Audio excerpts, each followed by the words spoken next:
Olá, meus queridos irmãos, sejam muito bem-vindos à nossa segunda aula da imersão no livro de Jonas. Certamente a nossa imersão já está abençoando várias famílias, várias pessoas que nós temos distribuído esse material para toda a nossa igreja até os confins da terra, assim como Jonas recebeu a missão de proclamar o evangelho para outras nações. Nós estamos produzindo conteúdo também em nossa igreja presbiteriana de Cuiabá para alcançar e amadurecer crentes para estarem sempre dispostos a proclamar o evangelho. Estamos então nessa jornada de Jonas. Jonas, um livro que fala sobre um profeta e se encontra entre os profetas menores, mas não é, porque está nessa posição que não é uma palavra também importante para o seu coração. Certamente, na imersão de hoje, nós vamos aprofundar bastante no que se trata dos contextos e do ambiente aqui do livro de Jonas. Sem mais delongas, vamos dar início à nossa segunda aula da imersão em Jonas. Já começando, introduzindo sobre este livro, é importante lembrarmos que ele faz sim parte dos profetas menores, que são 12 livros no Antigo Testamento. Lá no finalzinho do Antigo Testamento, ele está entre estes: Oséias, Joel, Amós, Obadias, Jonas, Miqueias, Naum, Abacuque, Sofonias, Ageu, Zacarias e Malaquias, o último livro do Antigo Testamento. A autoria e data é tradicionalmente atribuída ao próprio Jonas, filho de Amitai. Importante esse termo filho de Amitai, porque ele também se repete lá em 2 Reis 14:25, onde existe uma outra citação a respeito, uma citação histórica, inclusive, a respeito deste profeta. Qual que é o propósito do livro de Jonas? Primeiro, como a gente já falou no vídeo anterior, é revelar a misericórdia de Deus para além de Israel também. Então, eu e você já podemos afirmar que Jonas é um livro onde nós encontramos os primeiros reflexos também missionários de proclamação do evangelho a outras nações. Olha que coisa linda! Nós enxergamos que desde o Antigo Testamento o nosso Deus também se empenhava e tinha o objetivo missionário, ou seja, de expansão do seu povo através da proclamação e, consequentemente, da produção de fé em outros povos. Talvez esse movimento pode ser até nomeado por outros de proselitismo, como aqueles que vinham de outras nações e agora participavam do povo de Israel, como se integrando à sua população. Mas não é apenas proselitismo, mas principalmente missão de Deus, evangelização e proclamação salvífica. Bom, então, outro propósito é mostrar o chamado ao arrependimento dos gentios. Como nós falamos no vídeo anterior, a proclamação e a denúncia contra o pecado, ela sempre vem com o anúncio da justiça condicional. O que é essa justiça condicional? Você vai denunciar o pecado daquele povo e proclamar as consequências daquele pecado. Consequentemente, caso haja arrependimento, Deus é Deus misericordioso, mas caso não haja arrependimento, o juízo e a justiça de Deus virá juntamente com a ira do Senhor. Outro propósito do livro de Jonas é expor o coração relutante do profeta e, em contraponto, a graça irresistível de Deus. Deus salva quem Ele quer. Ninguém pode lutar contra a graça irresistível. Aquele quem Deus quer salvar, este será salvo e ponto final. Não existe coração empedernido o suficiente que a graça do Senhor não amoleça. Não existe coração duro e endurecido o suficiente que a graça do Senhor não salve. Não existe coração congelado e esfriado o suficiente que a chama da graça do Senhor não possa derretê-la. Deus salva quem o quer e essa graça é irresistível.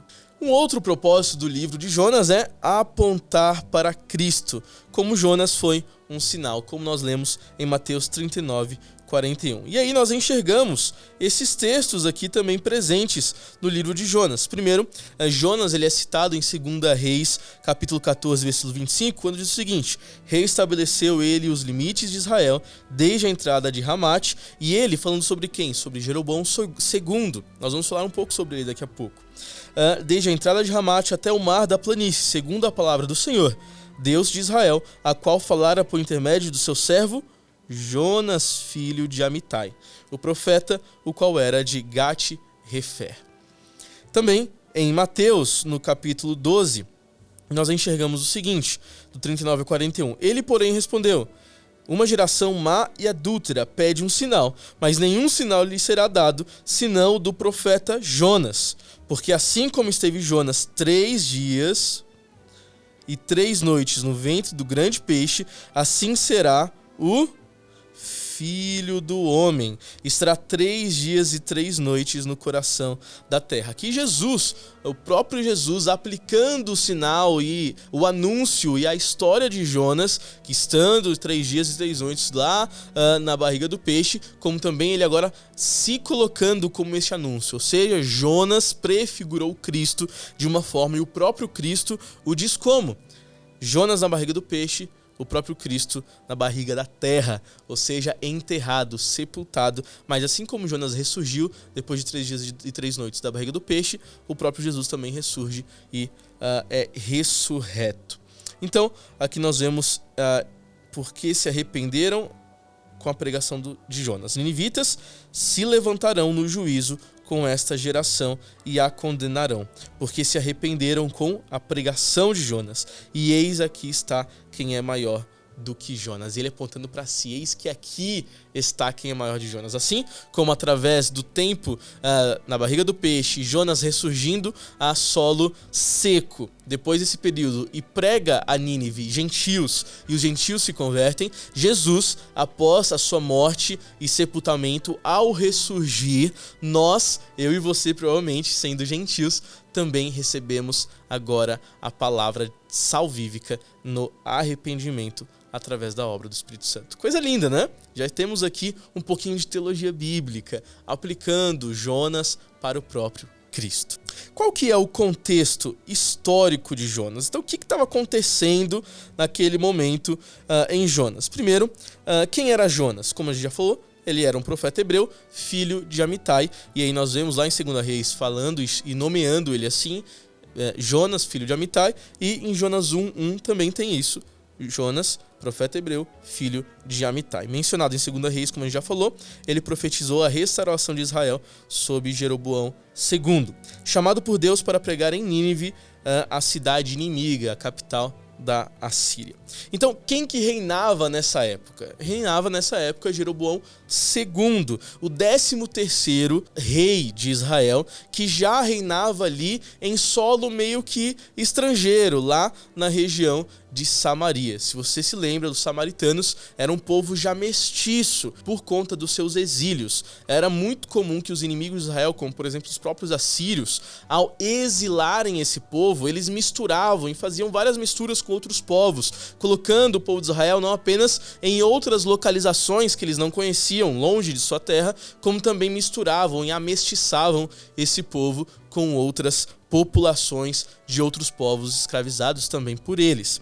Israel estava até vivendo um certo momento de prosperidade sobre o reinado de Jeroboão II, mas essa expansão territorial e prosperidade econômica não significava diretamente prosperidade espiritual. Pelo contrário, a gente está falando também sobre idolatria e injustiça social, que inclusive profetas contemporâneos de Jonas, como Amós e Oséias, também denunciaram a Jeroboão II, a sua dinastia e ao seu governo, que apesar de próspero financeiramente e economicamente, não era prosperidade espiritual, ou seja, riquezas longe do Senhor é igual a destruição. E nós vemos que no final das contas sempre é este o caminho do povo de Deus no Antigo Testamento, quando tentava prosperar longe do Senhor.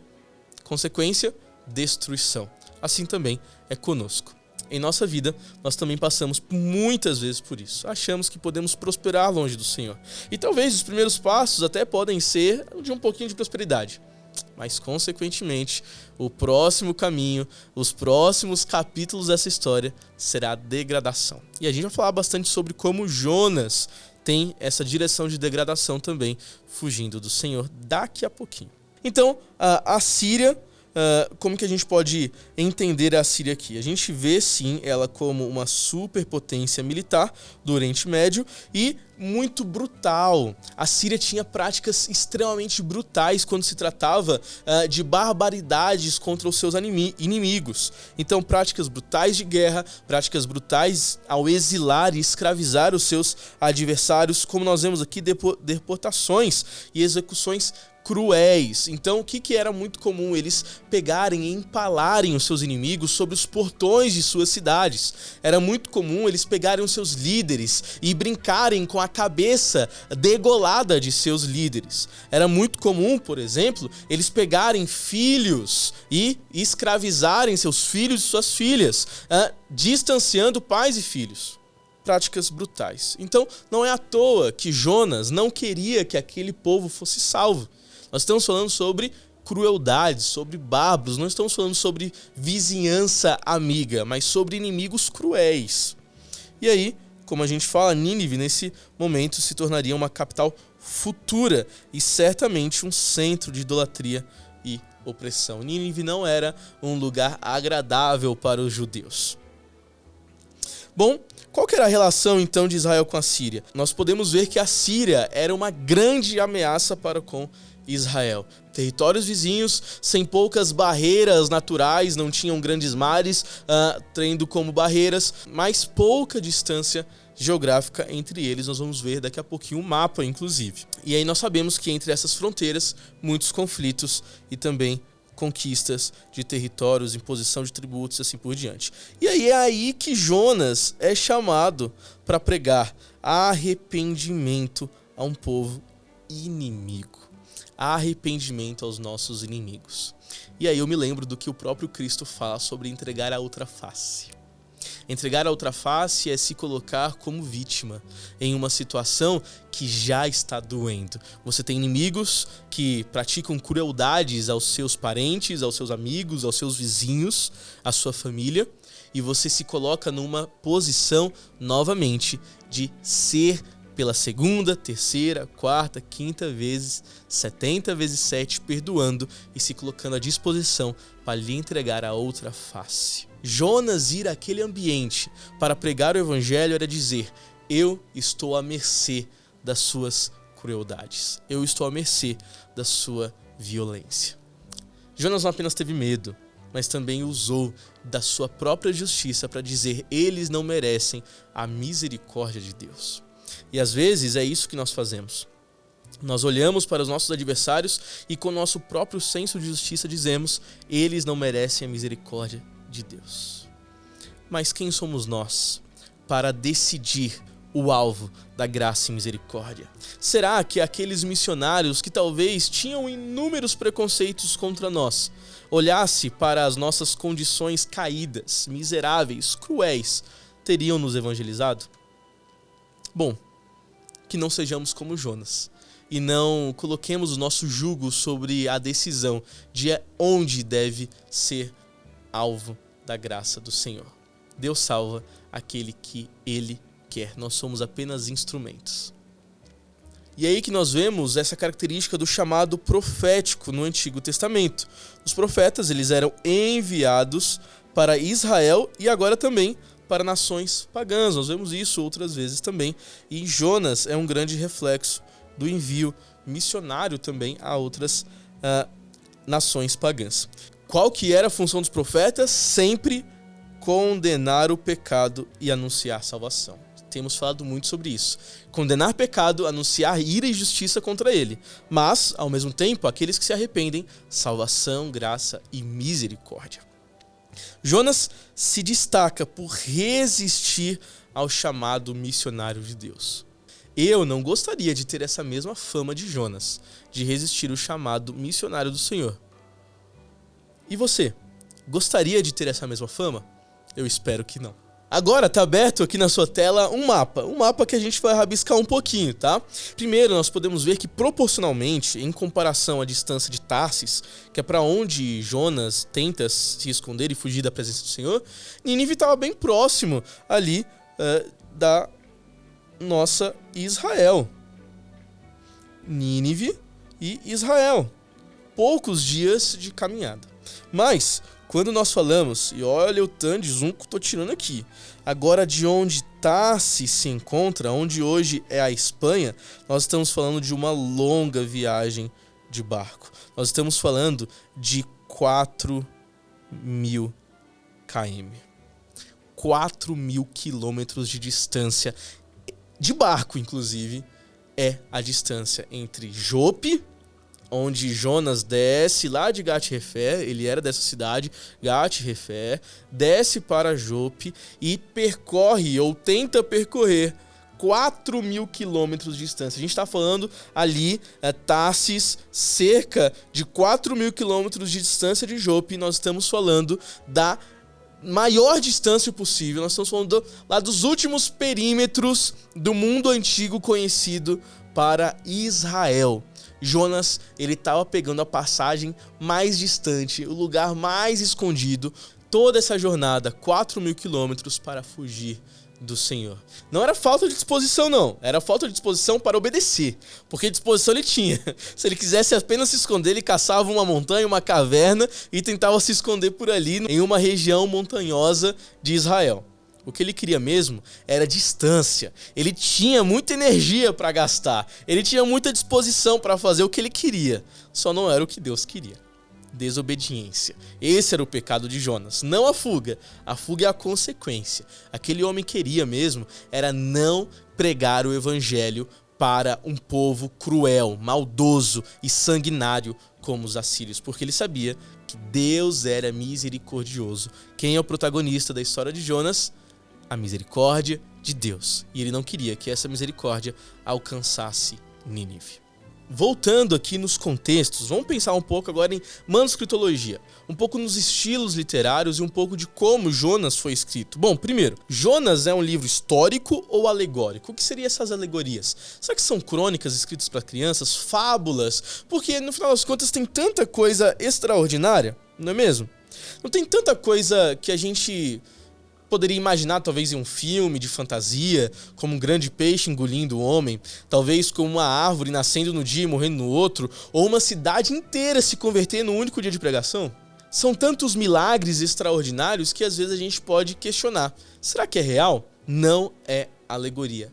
Jonas é um livro histórico, não alegórico. Ele relata eventos reais da vida de Jonas.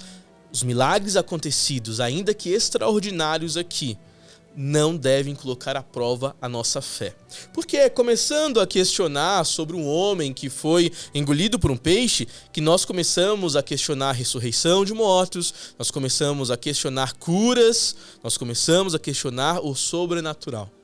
Não questione dos textos históricos, fatos, ainda que extraordinários na palavra de Deus. Pois eles, não provando nossa fé, mas aprovando o que nós cremos, trazem base a nossa vida com Deus.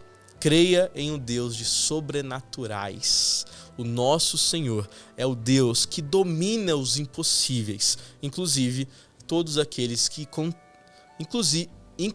todos aqueles que são contidos na palavra de Deus. Apesar de algumas características que podem sugerir lições simbólicas e sugerem apenas, não afirmam simbolismos, a narrativa é baseada em acontecimentos, leia comigo bem grande aqui, reais. Acontecimentos reais. Então, o propósito não é apenas ensinar por meio de alegorias, mas sim mostrar a ação direta de Deus na história. O propósito é mostrar que Deus, ele é Deus de impossíveis e ele age sobre os impossíveis. Ele é Deus que brinca com os sobrenaturais. Creia nisso e tenha fé. E certamente esses sobrenaturais, o mesmo Deus que agiu na vida de Jonas, também será vivo e ativo na sua vida. Quais são as diferenças entre Jonas e outros livros proféticos? Primeiro, Jonas é único porque o seu foco não está em Israel, mas na cidade de Nínive. Então o ambiente dele não é mostrar como Israel estava e como Deus levanta um profeta para denunciar o pecado de Israel, diferente de todos os inúmeros profetas erguidos, mas sim como Deus também olha para os gentios. Deus também observa povos fora de seu perímetro, talvez nos lembrando também aquilo que ele mesmo diz lá para Abraão: por meio de ti serão benditas todas as famílias da terra, não apenas a sua família, não apenas aqueles que são descendentes semitas ou descendentes da genealogia de Abraão, mas todas as famílias da terra. É interessante porque nós vemos essa explicação também com o próprio apóstolo Paulo falando isso pra gente. Olha, quando Deus falava para Abraão, por meio da sua descendência serão benditas todas as famílias da terra, ele está falando sobre o seu descendente, Jesus. Através de Jesus seriam benditas todas as famílias da terra. Eu não sou descendente de Abraão, talvez não seja, eu não sei da minha genealogia muito profunda, mas acredito que não. E não sou judeu, isso claramente, mas eu sou abençoado através da fé em Cristo Jesus. Então, Deus não se preocupa apenas com aqueles que estão nos perímetros judaicos, mas também se preocupa com aqueles que estão lá fora. E aqui no contexto de Jonas, ele levanta um profeta para proclamar bênção e maldição, arrependimento e justiça também sobre os ninivitas, os assírios. Ele também é um profeta relutante, diferente dos outros profetas que aceitam imediatamente a missão, como por exemplo Isaías e Jeremias. Mensagens de juízo são secundárias. O destaque aqui é a misericórdia e o arrependimento. Então, a mensagem de Jonas era arrependimento, porque Deus é Deus misericordioso. Qual que é a estrutura do livro de Jonas? Primeiro, a narrativa se segue uma estrutura simples e clara, dividida em 4 capítulos, então bem organizadinha, cada momento diferente. Nós falamos bastante sobre isso lá no nosso panorama na aula anterior. É cheia de paralelismos e repetições, então parece meio que como escrito mesmo, com muita sabedoria, com vários links literários ali entre palavras usadas. Nós vemos também como Jonas ele é chamado, ele foge e é enviado, depois obedece e testemunha o arrependimento, e essa repetição de ações e mensagens também, como chamado para Nínive. Isso acontece no capítulo 1, depois no capítulo 3. Nós vemos o arrependimento de Jonas no capítulo 2 e o arrependimento de Nínive no capítulo 3. E depois a repetição de temas também, obediência, misericórdia e arrependimento. E é interessante que esse livro, apesar de ser um relato histórico, ele é escrito com muita poesia, com muita teatralidade, com muita arte também. Inclusive o uso da ironia e do humor. É interessante que, por exemplo, no capítulo 1, nós vemos a tempestade obedecendo a Deus, nós vemos os marinheiros obedecendo a Deus, nós vemos o mar obedecendo a Deus, nós vemos o peixe obedecendo a Deus, mas Jonas não obedece a Deus. Ou seja, aquele que é o mais esperado que obedeça a Deus como profeta de Deus, ele não obedece. Todas as outras coisas obedecem. Então, isso é uma certa ironia e uma certa ação de humor para trazer pra gente também um ensino. Olha a grande piada que Jonas foi. Será que nós também somos uma piada? Achando que somos servos de Deus, inflamos nosso peito com discursos farisaicos de eu sou servo do Senhor, como Jonas faz lá no capítulo 1, mas no capítulo 1 inteiro, ele é o único que não obedece a Deus? Até os marinheiros pagãos, que no começo, na tempestade, apelam para os seus falsos deuses, no final das contas, lá no final do capítulo 1, eles oferecem sacrifício a Deus vivo. E Jonas lá, relutante de obedecer a Deus. Todos obedecem, menos Jonas. Isso é ironia, isso é um recurso linguístico de humor também, para trazer pra gente ensino. Será que nós somos servos ou fugitivos? Servos verdadeiros ou servos palhaços que vivem uma verdadeira piada? E, além do humor, nós também vemos um grande contraste, né, entre as expectativas humanas e a ação divina. Então, Jonas também é um grande recurso literário, muito lindo de ser lido e aprendido. Também é um recurso cheio de tipologias e paralelos com o Novo Testamento. Jonas como tipo de Cristo, como nós já lemos em Mateus. Jonas passou 3 dias no ventre do peixe, assim como Jesus também passou 3 dias na sua sepultura. Jonas foi enviado a Nínive, Jesus foi enviado para o mundo perdido. E aí nós vemos o arrependimento dos gentios também. Os ninivitas se arrependem, assim como nós, gentios, somos chamados ao arrependimento no Novo Testamento, a partir da missão de Cristo, consequentemente, refletindo a missão de Cristo, a missão da igreja também, de nós irmos a todo mundo, pregarmos o evangelho. E o arrependimento de Nínive prefigura a salvação dos gentios no Novo Testamento. Assim como Nínive se arrependeu, nós também podemos nos arrepender pela pregação do arrependimento. Você está vendo como Jonas é muito mais do que uma crônica a ser contada para crianças? Pelo contrário, é um livro riquíssimo, cheio de contextos, ambientes, cheio de paralelos, cheios de links, inclusive com o próprio Cristo. E é por isso que nós estamos nos esforçando aqui nesse estudo deste livro. É por isso que nós estamos nos empenhando para aprender mais a respeito da palavra do Senhor, que é sempre viva e eficaz, para nos ensinar como vivermos uma vida santa e justa perante os olhos do nosso bom Deus.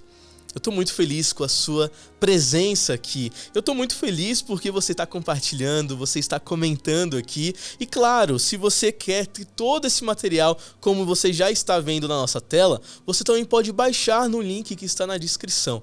Compartilhe, comente, curte, inscreva-se também neste canal da nossa Igreja Presbiteriana de Cuiabá se você ainda não é inscrito. Eu tenho certeza que nós teremos inúmeros conteúdos durante este ano para abençoar a sua vida. Eu posso te dar uma missão? Pega esse link aqui e joga no grupo da sua família. Vamos compartilhar esse vídeo para cada vez mais pessoas se aprofundarem nos textos e ensinamentos bíblicos, para que no final das contas não sejamos fugitivos, mas sejamos servos do Deus Altíssimo. Que Deus te abençoe. Meu nome é Gabriel, sou pastor auxiliar aqui da Igreja Presbiteriana de Cuiabá. Até a próxima aula da nossa imersão no livro de Jonas.